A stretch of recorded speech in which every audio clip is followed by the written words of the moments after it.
காவல்துறையினுடைய எந்த விதமான விதிகளும் இங்கே கடைபிடிக்கவில்லைங்கிறதா இந்த மரணத்தினுடைய முதல் காரணம். சொல்ல போனா காவல்துறையுடைய எந்த விதிகளையும் மைலா கூட விஜய் மதிக்கல.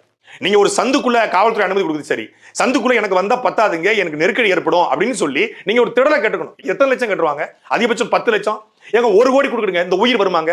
இந்த உயிர் வருமா? கள்ளச்சாராயம் குடிச்சு 63 பேர் கள்ளக்குறிச்சியில் செத்து போனதற்கும் உங்களை பார்க்க வந்து 60க்கும் மேற்பட்டவர்கள் மரணம் அடைவதற்கும் என்ன வித்தியாசம் இருக்கு? மூச்சு திறன் சாதாரணமா சொல்றோம். நீங்க 2 பக்கம் பொத்திக்கிட்டு நம்மளால ஒரு 2 நிமிஷம் 1 நிமிஷம் உட்கார முடியுமா? 30 செகண்ட் மூச்சு திறன் ஏற்பட்டு பெண்களும் குழந்தைகளும் மரணிச்சு போறாங்க அப்படிங்கிற செய்தி, அது செய்தி இல்ல, மிகப்பெரிய வலி, மிகப்பெரிய வேதனை. ஒரு அரசியல் கட்சி கூட்டத்தில் இந்தியாவிலேயே இவ்வளவு பெரிய கூட்ட ஜன நெருக்கடி ஏற்பட்டு குழந்தைகளும் பெண்களும் மரணிச்சு போனது இந்தியாவிலே இதுதான் முதல் முறை. எது நடக்கக்கூடாது நாங்க எல்லாரும் பதறனமோ, எது நடந்துடக்கூடாது அப்படின்னு சொல்லி நீங்க விஜய்க்கு கூட்டம் கொடுத்துங்கிறது யாருக்கும் வைத்தறிச்சலோ யாருக்கும் வன்மமோ கிடையாது. எது நடக்கக்கூடாதுன்னு நினைச்சோமோ அது நடந்து முடிஞ்சிருச்சு. தாவேகாவோட தலைவர் விஜய் அவர்கள் இதற்கு முழு பொறுப்பு இருக்கணும். இதிலே உயிரிழந்திருக்கிற ஒவ்வொருவருக்கும் நம்மளுடைய கண்ணீர் வணக்கம். மருத்துவமனையில் சேர்க்கப்பட்டிருக்க எல்லோரும் மீண்டு வர வேண்டும். இனி இது போல தமிழ்நாட்டை எங்கேயும் நடக்கக்கூடாத அளவுக்கான கட்டுப்பாடுகளும் விதிகளும் நியமிக்கப்பட வேண்டும்.